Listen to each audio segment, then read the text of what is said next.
Speaker. I'm very happy to answer the questions of my good friend from, again, Congressman Enrile. Thank you, Mr. Speaker.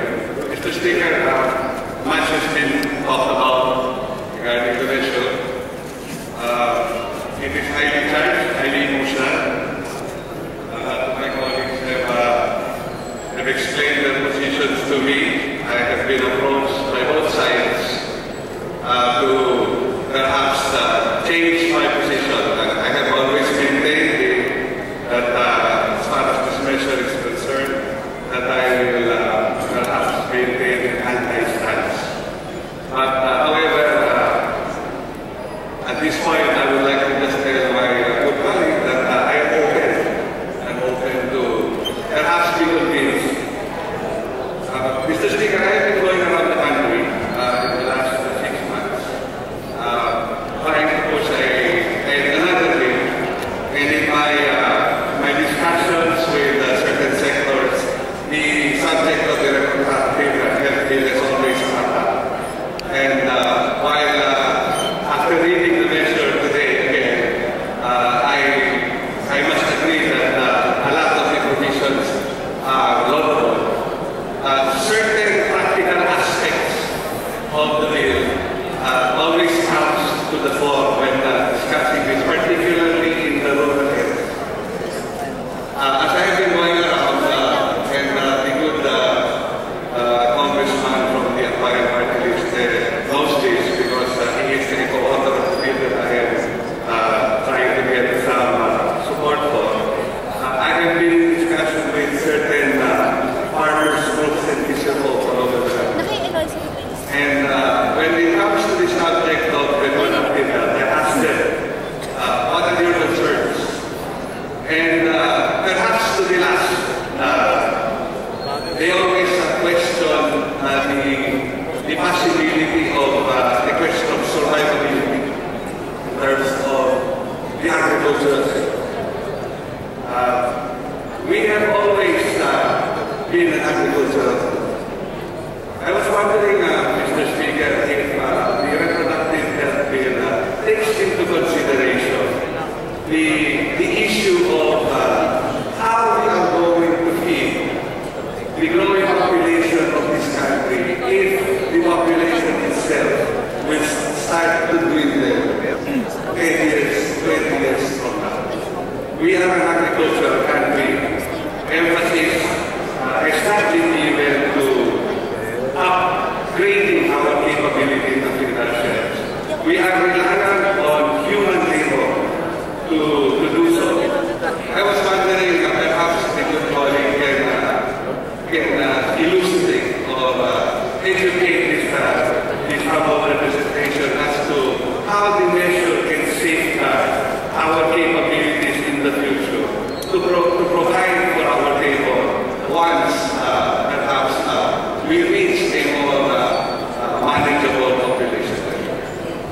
That is really needed, and a focus on agriculture in terms of upgrading productivity, in terms of raising production, and in terms of government support for the agricultural sector.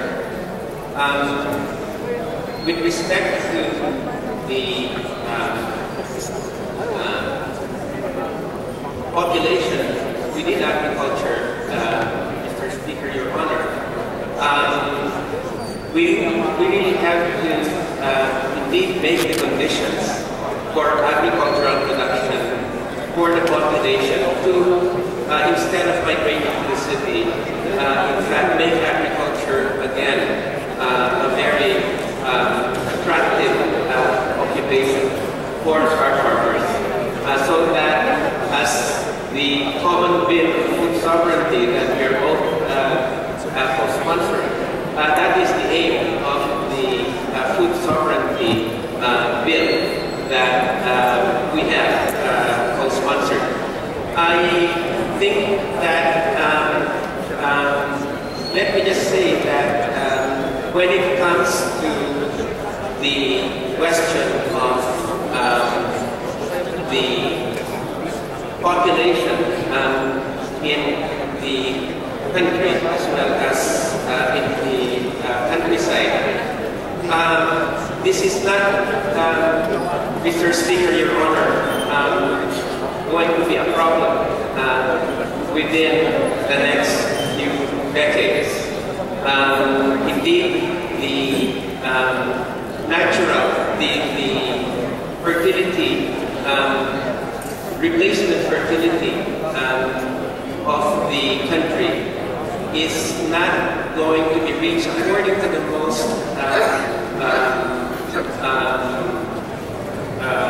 accurate projections that the replacement, that the fertility, total fertility rate of the country is not going down from 3.5 to around the replacement fertility of 2 till probably around 2030 or 2040. So what we're really facing, Mr. Speaker, Your Honor, is a growing population on account of population momentum, plus the continued really high fertility that we are in fact going to have, not facing a declining population, but an expanding population in both the countryside and the city within the next 2 to 3 decades. So I just wanted to say that in terms of what we might call a reindeer population, that might be what we might call an aging population. If that indeed happens, both the UN and the Population Institute of the University of the Philippines does not see this as happening until after the end of the century. So, Mr. Speaker, Your Honor, the question of a declining agricultural population and a declining agricultural workforce is not going to be a problem for the next few decades. Thank you, Mr. Speaker. My concern, really going back to the points that were raised by my good colleague here, is that in the case of Japan, where they had a steep growth in population, particularly after World War II, and immediately after a steep decline as well, because of formal reasons. They are now experiencing a problem as far as their agricultural sector is concerned. 75% of the food that they are actually consuming, Mr. Speaker, every day comes from outside the country. Now, we are an agricultural country. Most of our citizens still live in rural areas. And most of those who live in rural areas are still engaged in some sort of agricultural endeavor or agriculture, or their means of livelihood is dependent on agriculture. They depend greatly on the help of their family members. They depend greatly on the help of their children, on the help of their grandchildren. If we are going to stem population growth in the countryside, Mr. Speaker, perhaps it will curtail the productivity of this country as far as our ability to feed ourselves. I love the measure. There's certainly many great provisions there. I commend the people who are wanting to push this, but my only concern at this point, Mr. Speaker, is if it is enacted into law and not enough effort or attention is given to the capability of this country to feed itself, without ensuring that a modernization plan is really put in place, without empowering the farmers themselves to be able to stand up on their own and provide and